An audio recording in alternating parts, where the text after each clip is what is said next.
بسم اللہ الرحمن الرحیم نحمدہ ونصلی علی رسولہ الکریم اما بعد السلام علیکم ورحمۃ اللہ وبرکاتہ۔ آج ہم بات کریں گے کہ خواب میں خوبانی دیکھنا یا خوبانی کھانا کیسا ہے۔ علامہ ابن سیرین رحمۃ اللہ علیہ نے خواب میں خوبانی دیکھنے یا خوبانی کھانے کی تقریباً 10 مختلف صورتیں بیان کی ہیں، ہر صورت کی الگ الگ تعبیر بیان کی ہے۔ مثلاً خواب میں خوبانی دیکھنا، خواب میں خوبانی کھانا، خواب میں میٹھی یا ترش خوبانی دیکھنا یا کھانا، خواب میں موسم یا بغیر موسم کے خوبانی دیکھنا، خواب میں سبز رنگ کی خوبانی دیکھنا اور خواب میں خوبانی کا درخت دیکھنا وغیرہ۔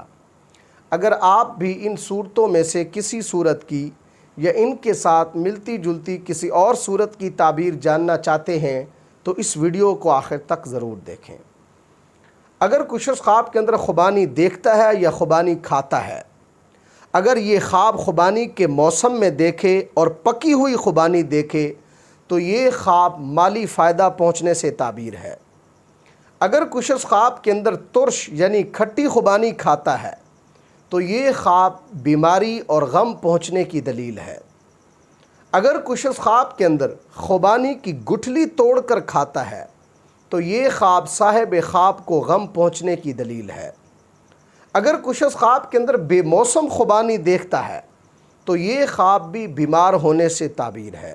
اگر کوئی شخص خواب کے اندر خوبانی کا درخت دیکھتا ہے تو اس کی تعبیر ایسا شخص ہے جو بے فیض ہو، یعنی جس سے لوگوں کو کوئی فائدہ نہ پہنچتا ہو، بخیل ہو۔ اگر کوئی شخص خواب کے اندر خوبانی کے درخت سے ایسی ٹہنی توڑتا ہے جس پر کوئی پھل نہ ہو تو اس کی تعبیر یہ ہے کہ یہ خواب دیکھنے والا شخص اپنے رشتہ داروں کے ساتھ جھگڑا کرے گا۔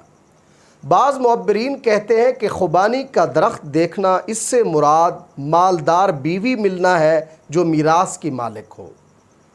اگر کوئی شخص خواب کے اندر خوبانی کے درخت سے پھلدار ٹہنی توڑتا ہے تو یہ خواب کسی دوسرے کا مال غصب کرنے یا روزہ و نماز چھوڑنے کی دلیل ہے۔ اگر کوئی شخص خواب کے اندر سبز رنگ کی خوبانی دیکھتا ہے یا کھاتا ہے تو یہ خواب صاحب خواب کے خوف زدہ ہونے سے تعبیر ہے۔ اگر کوئی شخص خواب کے اندر خوبانی کا درخت دیکھتا ہے تو یہ خواب لوگوں کو فائدہ پہنچانے سے بھی تعبیر ہے۔ اللہ تبارک و تعالیٰ سے دعا ہے کہ ہمارے لیے ہمارے خوابوں کو باعث رحمت اور برکت بنائیں۔ السلام علیکم ورحمۃ اللہ وبرکاتہ۔